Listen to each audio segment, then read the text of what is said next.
Happy New Year, by the way, everyone. Happy New Year. Yeah, this is the first weekend. Okay. I wish to thank the grace of heaven and the virtue of our predecessors and transmitter and the compassion of our transmitters that I have this opportunity to present to you a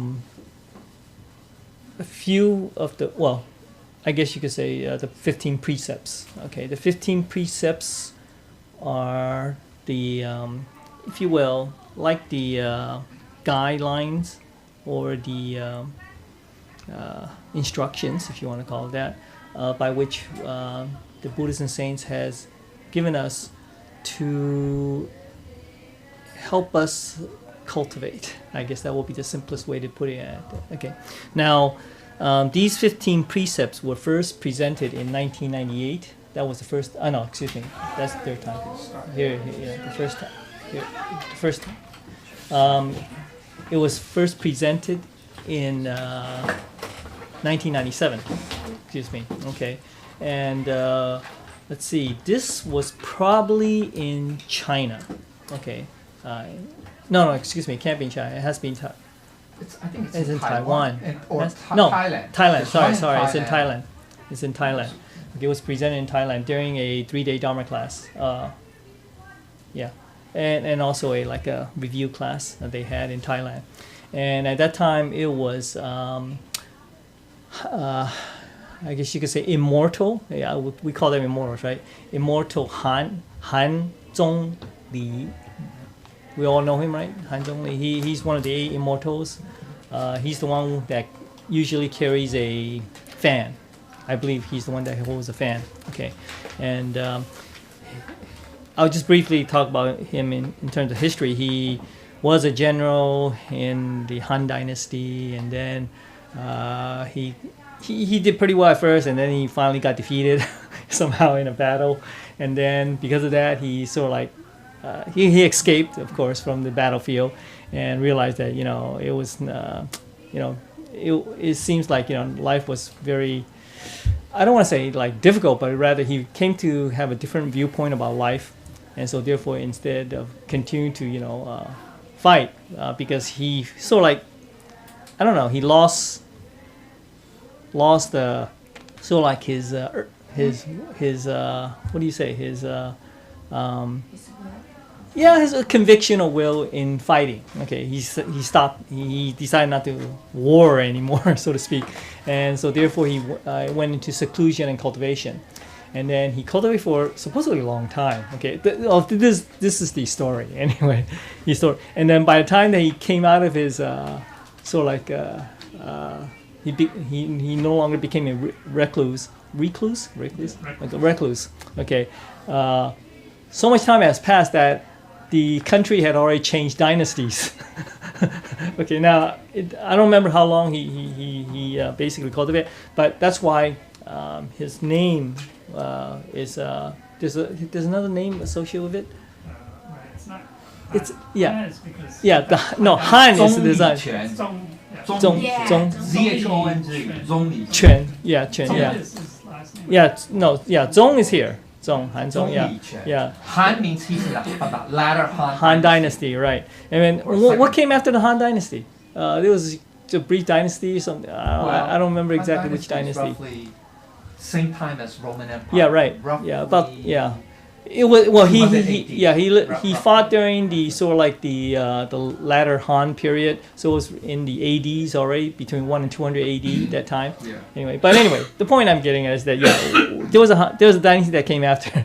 In fact, the Han got overthrown. I think Dynasty. it's It's not the Sui. No, I thought it was a Sui, but it's not. And then anyway, so briefly, that's just a quick introduction, and that's the Battle of Red Cliff after the Han Dynasty. yeah. It's the Sangguo, the three Yeah, kingdoms. the three kingdoms, right? That's time. correct. Is it that way? 3 kingdoms. Yeah. 3 kingdoms is roughly. Yeah, roughly. 300 to 400 AD. Okay. Anyway, again, that's just a brief introduction about him, and then the second time that these precepts were mentioned again, if you will, were in Malaysia. Okay. Yeah. And this was let's see, didn't it get? didn't give the year. 正20 at the bottom. 你是同年呐？ No, 第二 this 次 this is 是 the 1998. No, that's the oh third sorry. one. Oh, there it Yeah, is. same year, Same year. same Sorry. year. Excuse me. same Sorry. year. 97. It was only in December.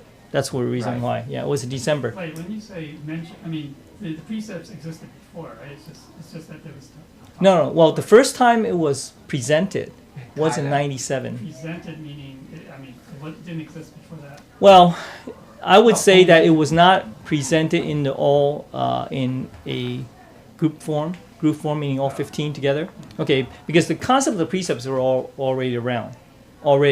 Was already around. Which is not presented in in a category. It was not categorized. I guess another way to say it. systematic way. Okay. So anyway, so second time was in '97, same year, but in December that year. Okay, the first one was in July. Okay, so and the last time it came about, or the third time was a year later. Okay, and it was in February. So that was pretty close. All three times it was pretty close. Yeah. So anyway, so and the last time it was Qigong. Taipei. Qigong The- Buddha who talked about it. Okay, mentioned about it. Okay, and basically these 15, as mentioned in this foreword of this presentation, which I won't get into. Let me finish it off. These 15 essentially talked about how is it that as people of cultivation, especially Tao cultivation, how we should, in a way, focus our cultivation on. Okay, I guess that's the best way. Okay, now there's a total of 15, I don't know, you don't call it commandments? Like, the Christian Bible has 10 commandments. Well, here's like 15 commandments. Okay, so to speak. Okay, it's just an analogy here. Okay, and so of these 15, it's really, you can say it's really grouped into two parts. Okay, the first part is the first precept, just the first precept. Okay, and then the second part, if you will, is the precepts from 2 to 15. Okay, that's grouped into the second category. Now, why is it like that? It's only because, in a way, the first precept, and there's a reason why it was presented as the first precept, is really, it is the most important precept.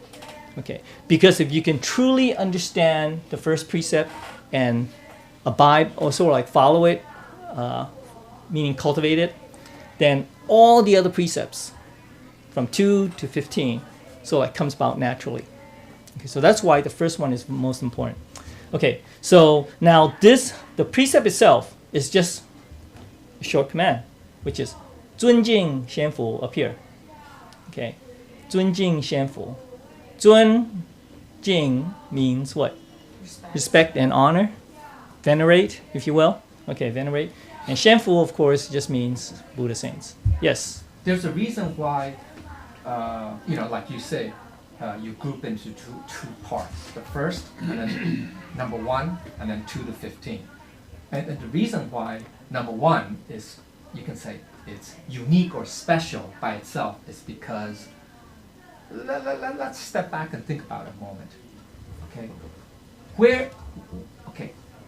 if we're going to follow any quote unquote rules, standards, laws, etc., where do we think?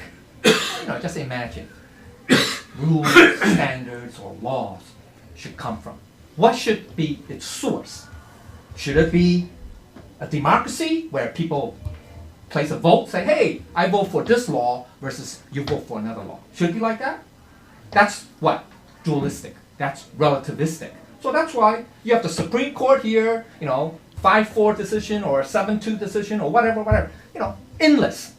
You have endless variety because it's based on what? Human knowledge, human understanding. All these, Supreme Court lawyer who've been on the bench for multiple years or whatever, and they have certain biases, or certain views, already, and they base their vote or their judgment on those views, right? Or understanding of the quote unquote constitution, laws, etc. Okay, so that's That's not the way. That should not be the ultimate source. So what is the ultimate source? Think about it. We say God. Okay, good. That's close. That's very good. But God is kind of general because you can say, oh, there's some entity, God, but God doesn't speak to me. I don't know. Well, so in the Old Testament, Genesis, you have God gave Moses those 10 commandments on the tablet, right? Right? At least it came from God. So okay, so I can, So the key is, where is the source? What is the source of all these rules, regulations, etc., etc.? Make sense? Makes sense. And when we say source, so ideally, quote unquote, ideally, the source should come from something that's absolute, that's non-relativistic, that's non-dualistic, not based on your opinion versus my opinion. Then you have a million people, you have a million different opinions. Then you have a million different interpretations of, quote unquote, the law or the rules or the regulations, etc. Make sense? So ideally, or the best source is something that's the absolute truth. So we say, yeah, God, because God represents absolute truth. Because God is eternal, blah, blah, blah, non-dualistic, etc., right? So that, and what is, but then, okay, so that's one step closer. Now, to get even better, God, unfortunately, people think of as an external thing. Yeah, entity, yeah, God is an entity. But in this Tao and Buddhism, we also have a God, quote unquote, within us, and it's our Buddha nature. Get it? Because that Buddha nature is part of God, okay? Or it's something that's absolute. That's another way of looking at it. Because I don't like to say part of God. I mean, even though you can interpret it that way for some people, rather something that's absolute, that's eternal, changeless. Get it? Changeless, non-dualistic. So that's why we follow revere our Buddha nature. Make sense? Make sense, right? Because then we are in accordance or at one with something that's absolute. Make sense? Not based on our consciousness or conscious thoughts. Get it?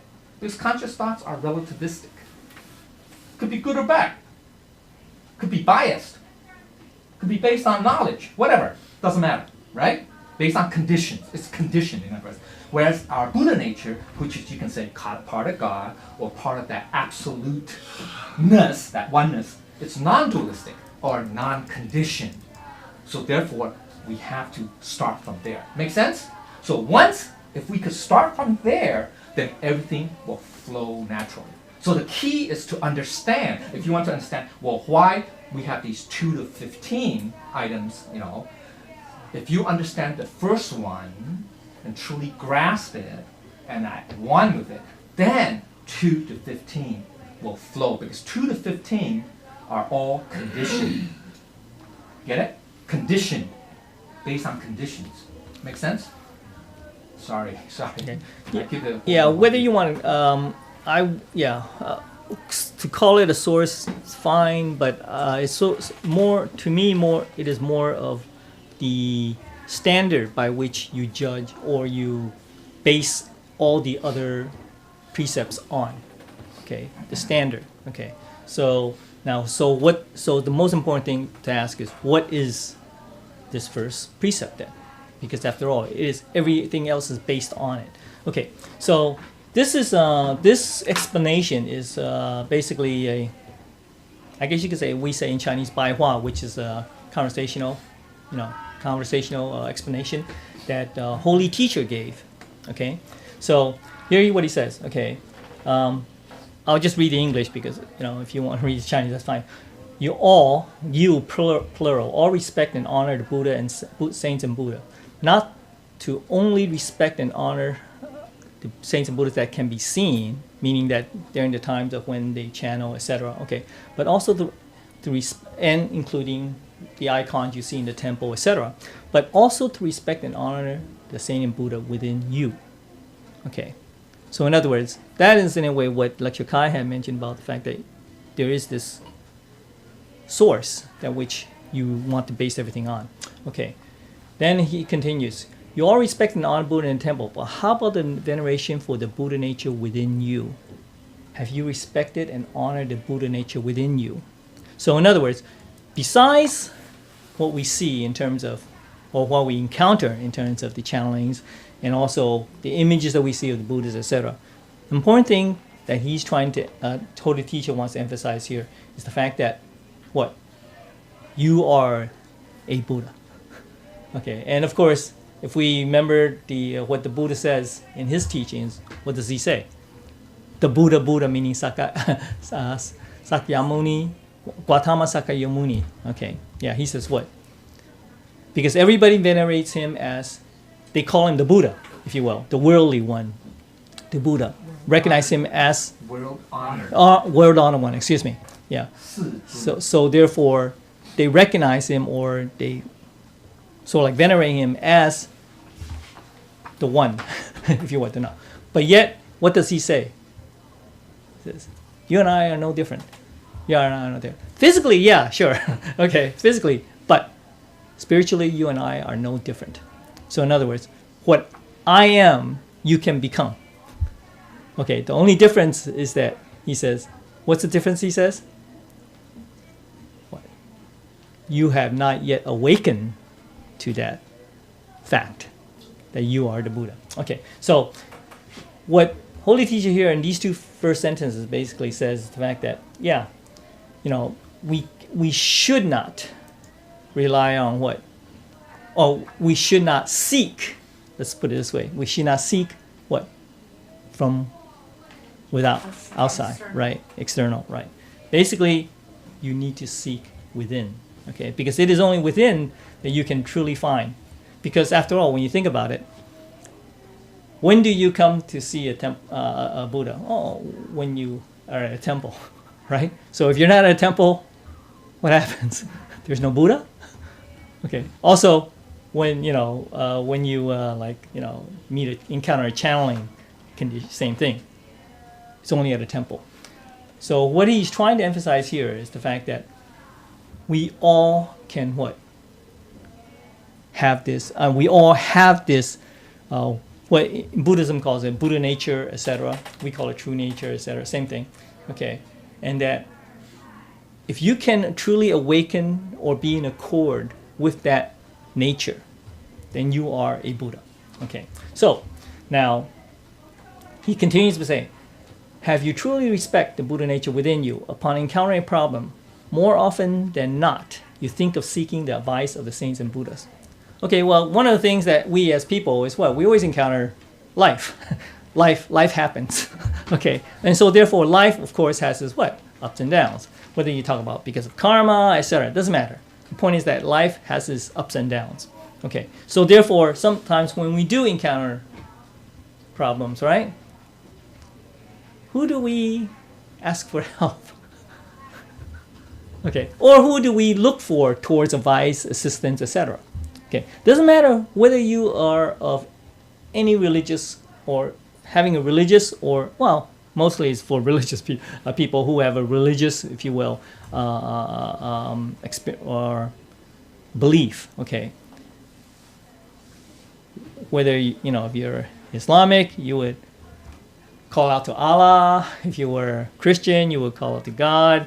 If you're the Buddhist, you will call out to the Buddha, etc., etc. Okay, so therefore, what he's trying to say here is this: is that because you don't understand the fact that you haven't understood the fact that you have a Buddha within you, this Buddha nature. So when we do encounter difficulties, etc., we tend to seek outward for assistance. Okay, so. But have you ever considered, why not seek the advice from yourself?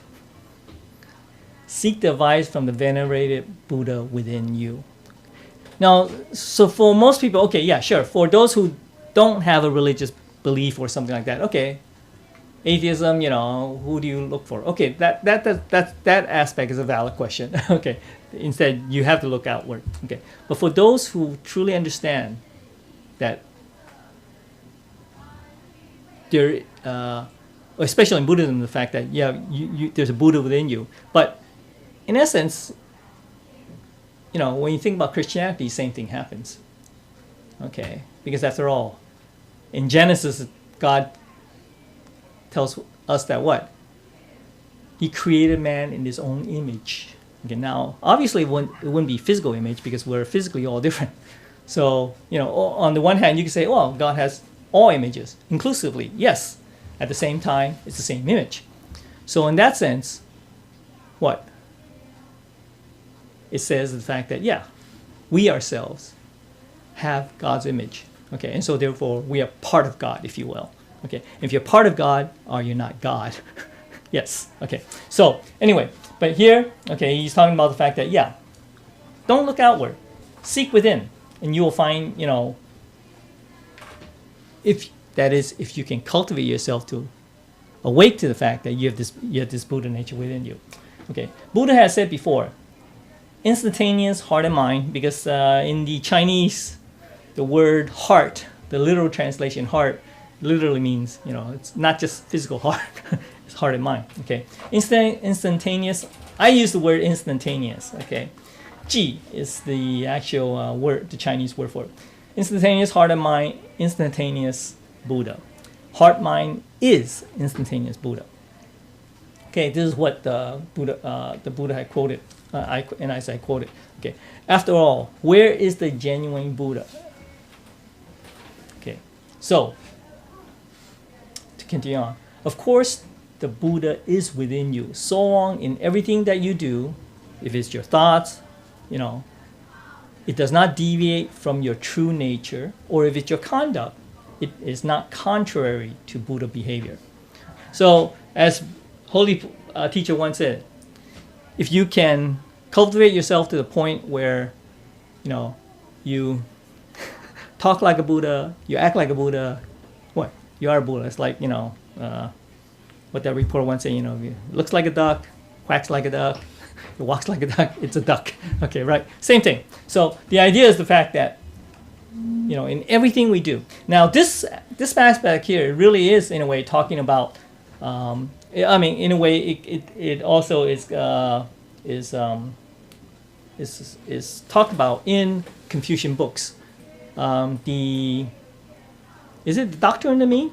Yeah, I believe it's the Doctrine and the Mean. Okay, not the Great Learning. What? Yeah, it goes, heaven has bestowed upon us Yeah. this nature, First right? chapter. This nature, right? First verse. Okay, yeah. Chapter 1. To be in accordance with this nature is what? Called Tao. Okay, just as a word, Tao. Okay, and then the practice of this Tao is what? Instruction or religion.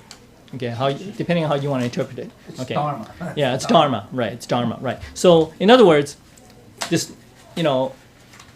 because you notice that there's this nature, then there's this what? Tao, and then there's this instruction religion, right? It's so he placed it in that order, the Doctrine of the Mean. He doesn't say, okay, heaven has bestowed upon you this nature, and then the practice of the accordance of this nature is called religion, and then etc. No, he does it the other way, where he talks about Tao first. So that's why it is true that when we talk about the Tao, we actually talk about it there's like two ways to look at it. Okay, on the one hand, it is this literally God, if you want to call it, or essence, or because after all, the word Tao came from what? According to Lao Tzu, it was what? It was just, I have no way to discuss or talk about or trying to describe this thing. So, for better or worse, for lack of a name, I connote it or give it a name, Tao. I just call it that. Now, of course, the Tao also is pretty how do you say, suited for this, because after all, the word Tao means what? The literal translation, that is. It's just a way, a path, right? Tao. Tao is just a road, a path, whatever. So therefore, the idea of us being able to return back or to achieve this enlightenment, if you will, requires us to what? Find a way and to travel that way. Okay, so that's why the Tao is pretty appropriate for this case. Okay, and now, so it is indescribable, but it's called the Tao. Okay, now the Doctrine of the Mean then says the practice of this Tao is instruction. It's not the practice of our nature, the practice of this Tao. Okay, the method or the way we can, because we are physical, we have form. Okay, whereas the Tao is form and formless. Okay, so therefore, the only way we can practice it is through a certain method, and that is based on what we call proprieties, etc. Okay, and so that itself is practice. Okay, whether you practice by whether practice means the fact that we all gather together in a classroom to learn something, or we all gather at a location to perform rituals, doesn't matter. Those are all practice. Okay, in fact, the commandments is what? A guide to practice, right? The commandments themselves is a guide for us to how we can practice. Because without the guide, how do you practice? What do you do? Okay, so, but all that does not tell you the fact that we have a true nature.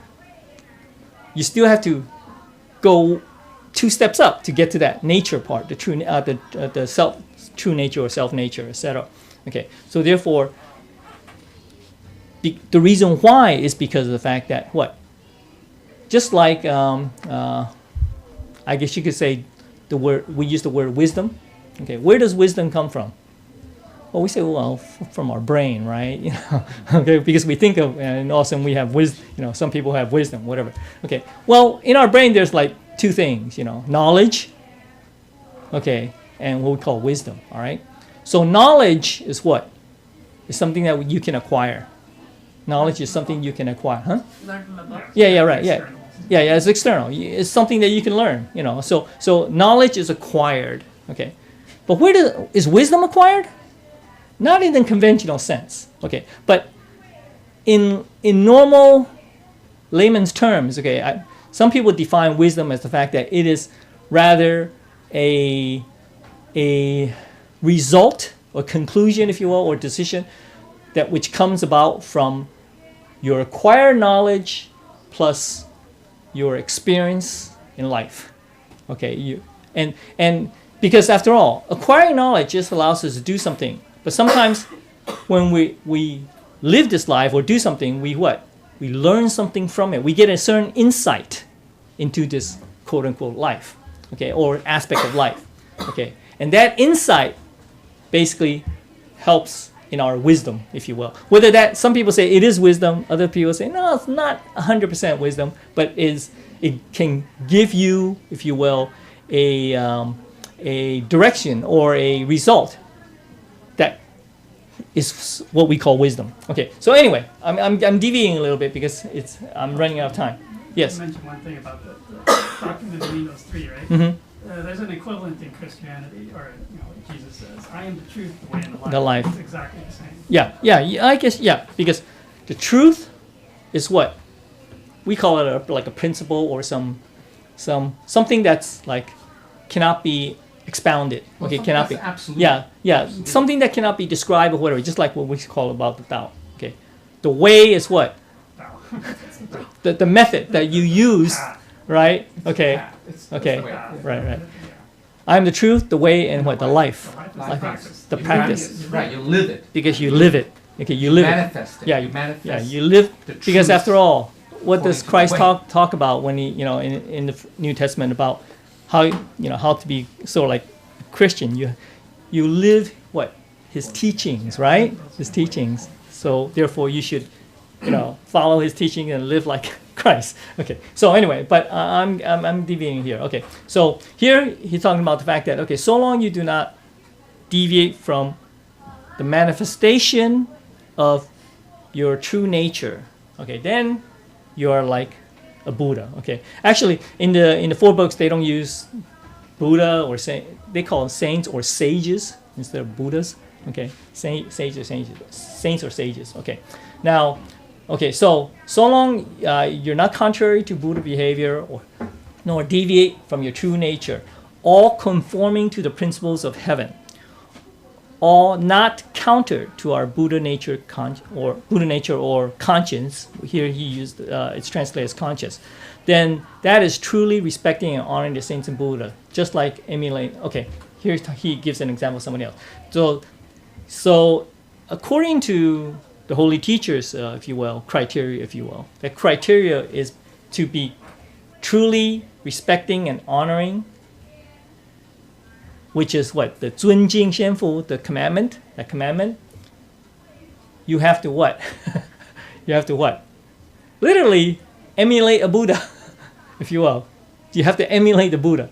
That is only when you truly can emulate a Buddha, then can it can be said that, oh yeah, you are truly what? Following that first commandment. Following the first commandment. Okay, so now the Holy Teacher then gives an example. Okay, there's a Confucian. He uses the Confucian disciples. There's a disciple called Yan Hui, who's a disciple of Confucius. Okay, he lived during time Confucius, and later on there's another one who called Zhenzi. What's Zhenzi's full name? Does anybody remember? I don't remember. Okay, I don't remember. Yeah, because everybody just refers him to Master Zhenzi. I'll use the word master. Okay, because here's Master Yan Hui. Okay, so how did Yan Hui achieve this, I guess you could say, this fulfillment or the practice of this first commandment? Okay.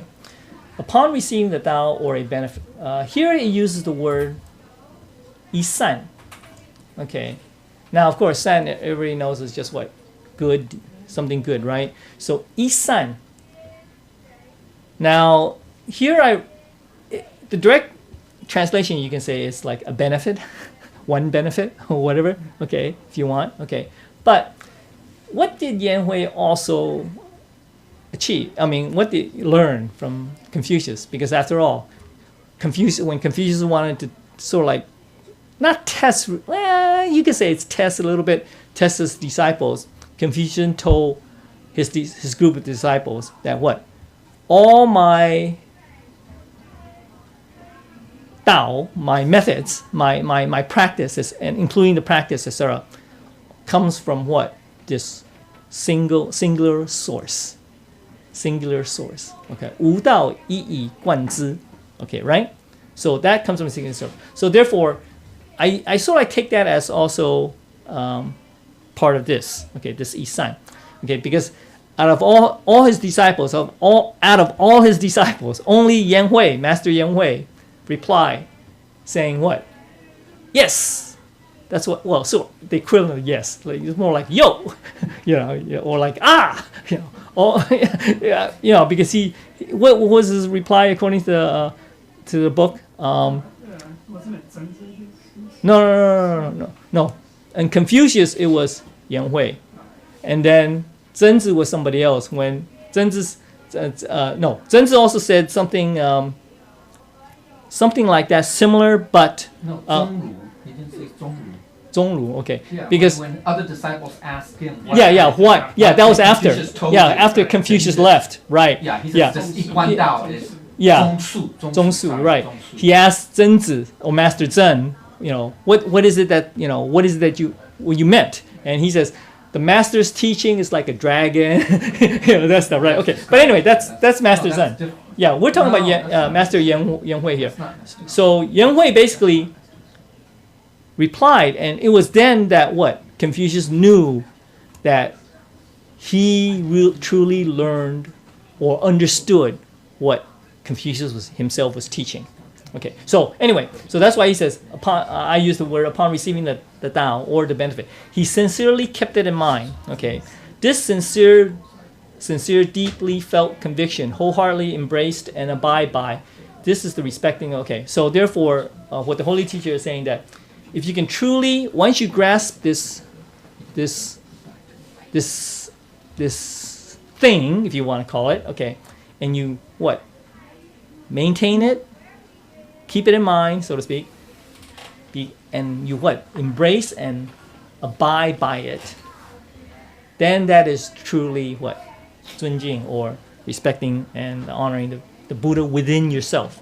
Okay, so why did he sincerely keep that in mind? Because he knew that, well, here he says, let's see, okay, yeah, because he knew that this life is very brief. Okay, as you know, in his case, he was a person of poverty, if you will. Okay, and he lived a very hard life. Okay, so that's probably why he had a very like you say, not a great outlook on life in terms of that he'll live long, etc. What, Yang Wei said? Yeah, well, no. This is what Holy Teacher is saying. Okay, all right. Yeah, that's, and the affairs of this life is always changing. Yeah, it's anatta nichi. Yeah, the Right? affairs Isn't that right? of the world It's are anatta what? and Constantly changing. Okay. Impermanence. Impermanence, yeah. Impermanence. So because of that, he wanted to grasp the opportunity to do good deeds, to accumulate virtue, to utilize the opportunity to perform meritorious deeds, to establish virtue. Okay, because that's what he basically, I guess, decided as the way in which that he's going to practice what he learned from Confucius. Okay, and according to Holy Teacher, Master Yan was actually very intelligent when he decided to do it that way. Okay, he knew that it is difficult for anyone to live 100 years old, to live a long time, in other words. Okay, so he did not emphasize what? 外修. 外修 is what? Right. Cultivation based on what? Outer. Well, yeah. Here, because as cultivators, that we know what is called inner and outer. But outer means that those that are what more action based or speech based, if you will. Okay. Not emphasize outward appearance. Okay. So instead, he only wholeheartedly to introspect on one's own nature. So in other words, he introspected. He looked within instead of without. Okay. Now, on the one hand, because of his life's conditions, you can say, he probably didn't have any means to look out to learn from other people and all that stuff, because he was very impoverished, etc. So he only had himself. In a way, he sort of like had to rely on himself, so to speak. Okay, and then he reintrospected to cultivate through deliberate and concentrated focus on changing or transforming one's temperament and to get rid of one's shortcomings. This is where we talk about 改脾气, 去毛病, right? Here. Oops. Why is it going both ways? Oh, okay. That I don't know why. Okay. Anyway. Anyway, 脾气 is what? Temperament, disposition, etc. And 毛病 is what? Your faults, shortcomings, mistakes, errors. Yeah, right. Bad habits. Right. All these things. Okay. So he did not try to instead, like say, okay, help. Because as you know, Confucius, his disciples. Confucius at that time was trying to what? Traveling around, right? He was that time traveling around trying to find a job in a way, so to speak, and that hopefully the job would be a ministerial job, as a job of minister, so that he can what? Help govern the country to be a ideal society, right? And so, as his disciples, they were obviously traveling with him. Okay, so Yan Wei himself. Well, it was mentioned here, but Yan Wei, if you think about it, did he really have an education? Think about it. We're not so sure. I don't think so. We're not so He's sure. pretty No. poor. No, yeah, right. But he could, obviously he knows how to read and write. Obviously, He probably has right? some. Yeah, he has some literary education. Okay, maybe like but he doesn't have like the education of those like the nobles. The nobles would have what? A good education, of course. But besides a good education, what do they have as part of their education? Knowing how to fight with a sword, warfare, Right. for example, right? As a Right? scholar. Yeah, because as scholars, they learn these various things. Because after all, Arts, Confucius himself, what? 6 arts. Learns about these 6 arts. Yeah, Besides that's- reading and that's the writing, there was classical, yeah, music, classical, right? yeah, Music is music, considered one of the Poetry. part of the education. Yeah. Poetry, etc. What? Arts. Archery, horse riding, right? Yeah, Okay. stuff like that, Yeah. So those are considered the That's considered a scholar in Yeah, those but a days. scholar right? gentleman Yeah, a scholar would gentleman, have right? those type Right. of Yes, skills right. or whatever. Whereas Yan Hui, he didn't have most of that. Yes, any of that. I'm pretty sure he probably didn't know how to archery or whatever. Okay, or play Horse music. riding. Okay, no horse riding. I don't know. Best Okay, sport. but the point is that okay, he was impoverished. So that's why in a way influenced perhaps how he or the path that he chose to cultivate. Because when we talk about the other disciple later, you'll see the difference. Okay. So anyway. Okay. So he basically decided to say, I can't change, I can't really do much for other people, but I can do a lot for myself. And what does he do for himself? He tries to get rid of all his shortcomings and establish a good temperament, if you will. Okay. Only then can he cultivate to the state of not venting blame at others and not making the same mistake again. Okay, so this is what is called 迁怒不恶过. Okay, so 迁怒 is basically to say, when you are a person of I don't know, strong ego or whatever. Okay, like Trump, today. Example, just an example that everyone knows that if something goes wrong, it's not his fault, it's somebody else's fault. That hey, you congressmen, the reason why we lost the House of Representatives because you guys suck at re-election or whatever, right? It's not because No, you didn't ask for his embrace endorsement. his endorsement. yeah, okay, whatever. Okay, so anyway, that's off track. Okay, always everybody's fault. so yeah, that's what is meant by venting blame at others. Okay, at the same time, what? Now, because you're human, you will still make mistakes. Sometimes there's mistakes, for the first time that you're not aware of. So therefore, what? You make a mistake, but what do? Very importantly, first step, you have to recognize and acknowledge the fact that you made a mistake. That's very hard to do for most people. If you are not really cultivated, that's very hard to do. And that's why you would vent at others, okay, and blame at others. And then, now that you acknowledge that, you have to then what? Make sure you don't do it again. And that's very difficult also. Because let's face it, how many of us have say, I know I made a mistake. And then what? You do it again. Sometime later, period of time later, doesn't matter. Didn't learn from it. Did you really learn from it? Well, you can say the first time you learned from it, but it was only a fleeting Temporary, moment yeah. that you said, oh yeah, I learned something from it. But But that's not really. you never what? Like Yan Hui, Master Yan Hui, what did he do? He kept it in heart, kept it in mind. Remember? He kept it in mind, and he basically what? Sincerely abide by it. Okay, so that's why. That's where. Okay, and so therefore, by not making the same mistake, so that's why. Achieving at the age of 33 an accomplishment of becoming an outstanding sage. Well, sage should be capital. Sage, okay, become a sage.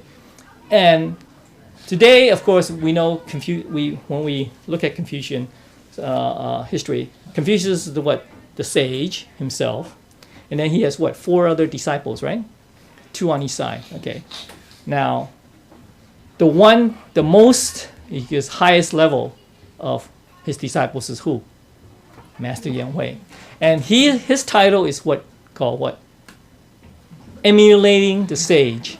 He duplicate copy of the sage. Okay, trying to translate that one. Returning sage. Yeah. Yeah, restoration sage. Or returning the sage. emulating. Full son. Yeah, he emulate Yeah. the Yeah, you sage. can say he.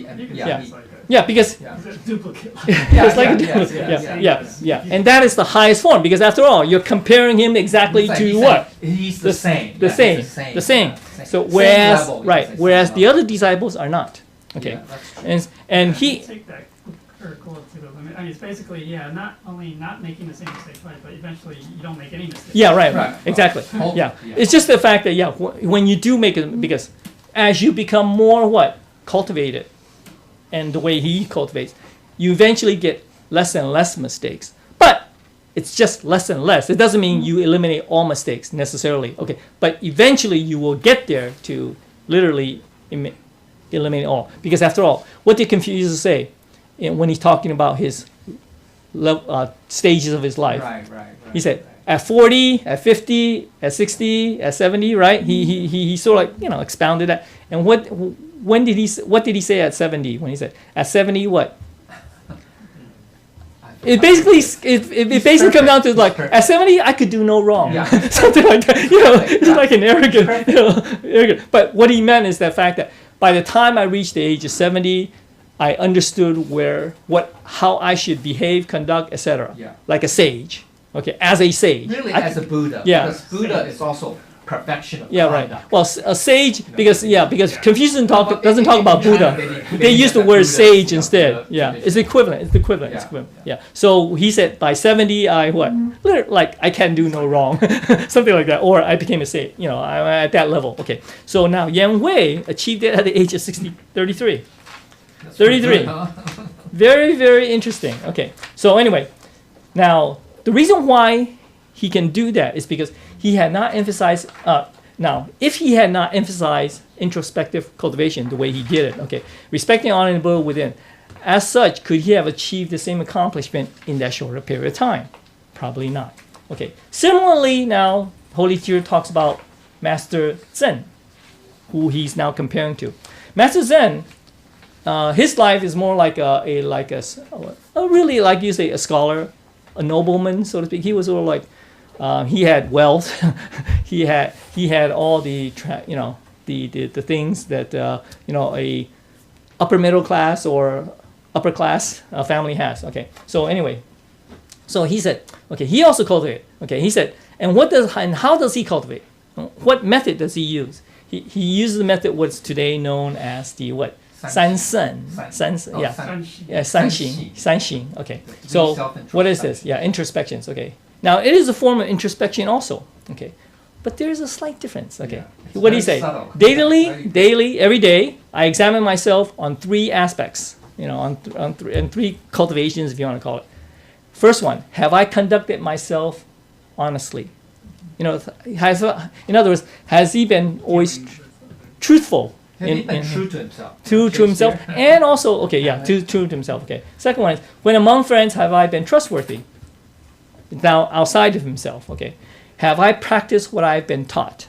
Right. So those are the 3 things that he always asks those 3 questions every day. Well, you could say, in some sense, he's more complete because the first introspection, he's talking about the internal Correct. aspect. Have I been true to my, you could say Buddha nature, Christ nature, whatever, to my Right. true self, my absolute, that changeless, eternal self, okay? That true self, true being.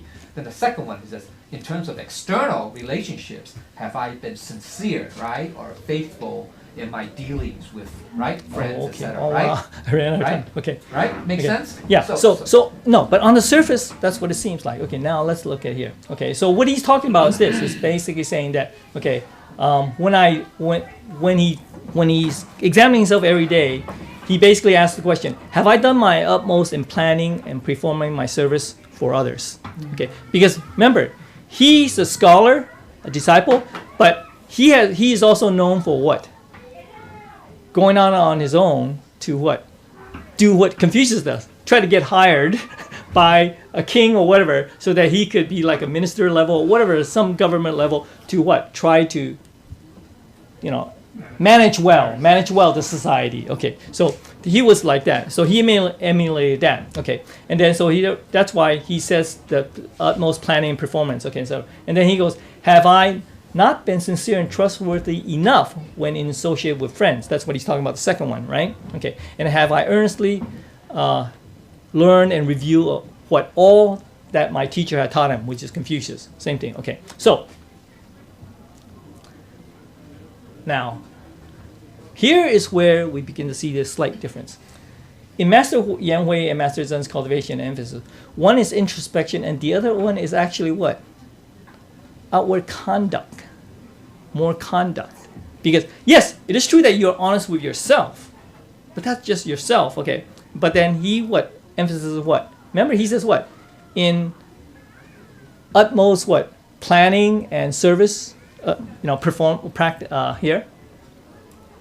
His utmost in planning and performing his service to others. for others. Okay, so therefore it is more outwardly. It is for towards other people. Okay, less of changing himself. He doesn't talk about, oh yeah, I gotta change my bad habits and all that. It's true that you say honest to yourself can help you change your bad habits, etc. But it's not the same dedication that Master Yen Wei does. Okay, so therefore, okay, it's outward conduct. Okay, so therefore, just this little difference in their accomplishments at the end, naturally there's a difference of degree. That is why when they became honored in those seats, one is emulation of the sage, and what's Master Zen's title? Principal sage. Right. In other words, he is really like represents, if you will, the teachings of what Confucius said. Okay, but he himself, even though he represents the teachings, he is not the same as like Confucius, like the sage. Okay, so all right, in the comment, okay, there's the level or standards are different.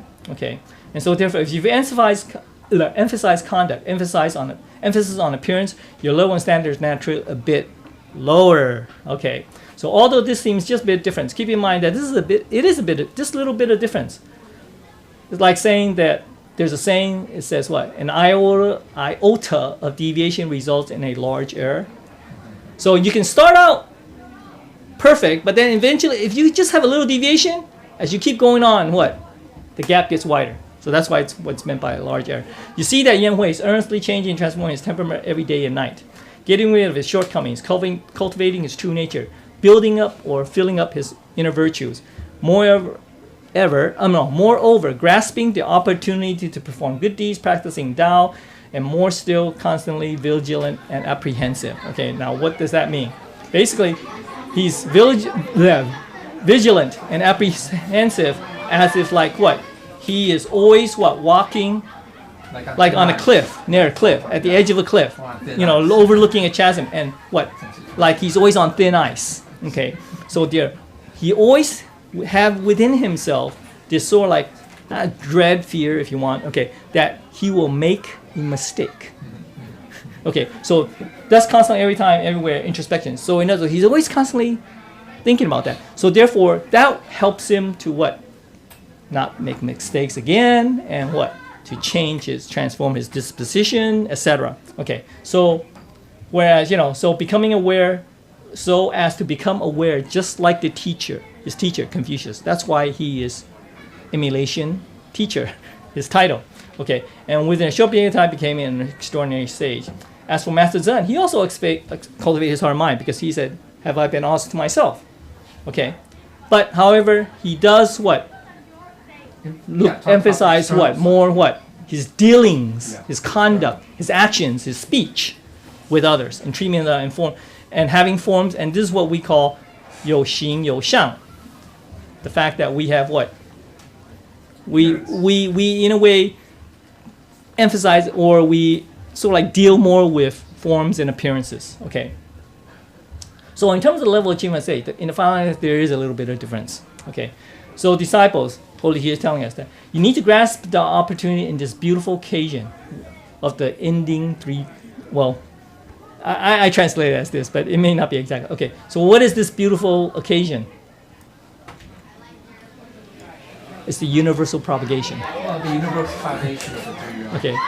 And the three periods, or realms. Okay, yes, that's probably maybe more. But I call it periods, but because after all, there's three periods in which our history has shown. Period. Yeah, the red, green, and white. Okay, and to earnestly respect and honor the venerated, we should, or meaning to venerate the saint and Buddha within us constantly. Okay.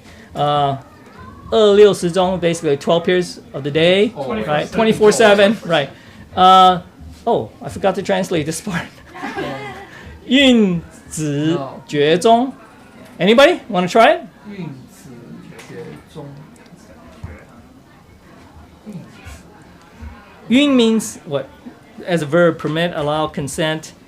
子 means to hold and grasp. Okay. I don't know. And then 觉 means what? It's basically when you're losing consciousness or fainting or whatever. It just means that in the midst of, even in the midst of your, you're not being conscious. Right. Okay, you're not being, even in that time, you are constantly grasp hold of the principles that you've learned. Okay, so yeah, I'll put that translation in later. Okay, Right. I don't know why I did that. Okay, I must have missed that.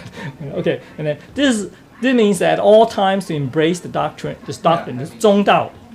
Okay, this 中道. Okay, I call it Doctor Mean, but it's not the same as the title of the book. Okay, Mormons sincerely, conscientiously recognize and understand principles, and honestly cultivate to advance when in accord with principles, and to withdraw when not in accord with principles. This is where we hear the phrase, this phrase.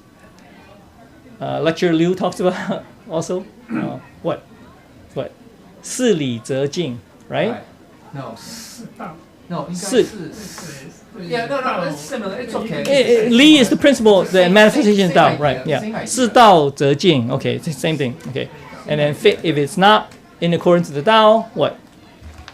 You ignore it. You don't participate in it. Let's put it that way. Okay. So now, at such time, should you respect and honor the Buddha within to the utmost extreme. At that time, when you are selfless and humble, it is then when you are within your heart and mind, there is this only this Tao. The moment at which time when you don't see a self, ego.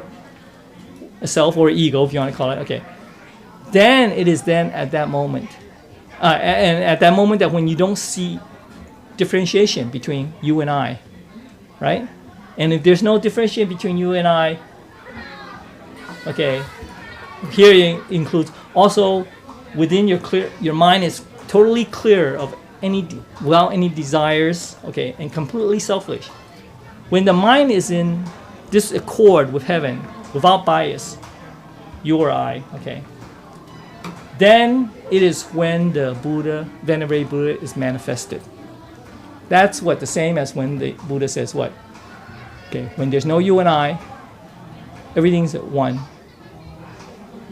You have realized the Buddha within. You have realized it within. And only then is it generally respecting the Buddha. And that is truly when you can realize the Buddha within in a way, that is what is truly called respecting and honoring. Because that's after all, also enlightenment. yeah, right, enlightenment. Because after all, if you can understand the fact that you are a Buddha, right? Okay, you understand you are, right? But remember, you've reached the point where there's no you and I. What does that mean? You recognize that somebody else is also a Buddha, right? So how do you treat another Buddha? If you follow all that, it comes out to what? You will behave, speak, think, whatever, all what? Like a Buddha, right? So anyway, I'm sorry that I took this long, and I'm sorry about that place that I didn't translate it. I hope that I have presented this topic so that it is understandable, and that I wish to thank the grace of heaven and the virtue of our predecessors and transmitters that I have this opportunity to present this class. Thank you.